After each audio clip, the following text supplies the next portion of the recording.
Let us now talk about applications of hashing.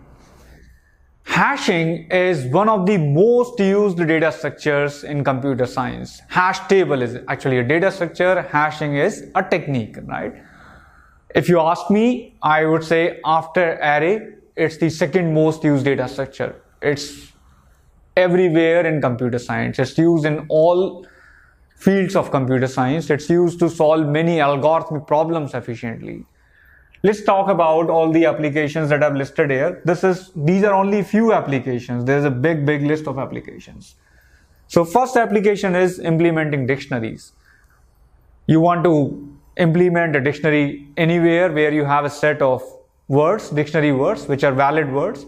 Now, if somebody gives a word and asks you, is it a valid word? You can just do a lookup in constant time and tell whether it is a valid word or not. You can actually search its variations also, and then you can find out if there is a variation of it which is a valid word, because searching is just constant time when you're talking about dictionaries or hashing. Database indexing.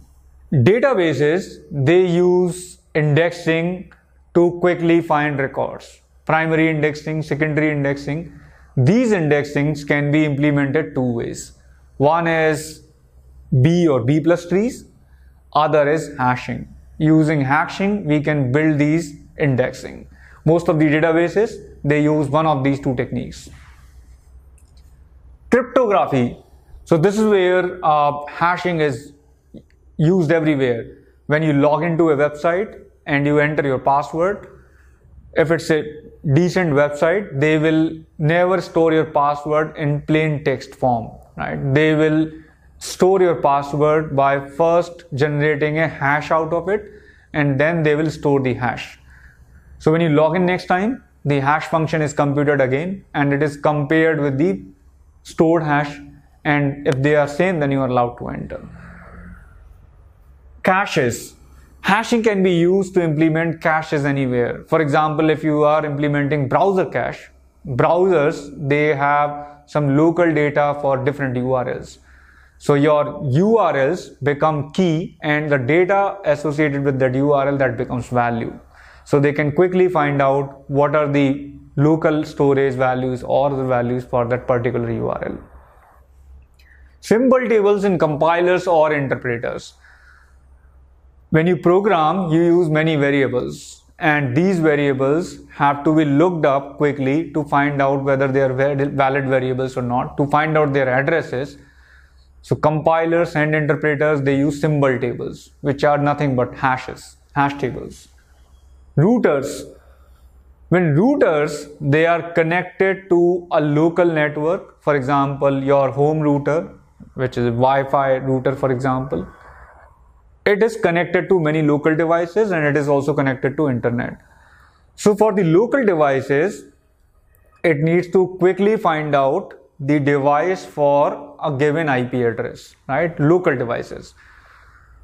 That mapping, typically routers store using hashing to find out the MAC address for an IP address, to know the device for an IP address. The other part, like subnetting and all, that is more complex problem. That's a router specific problem.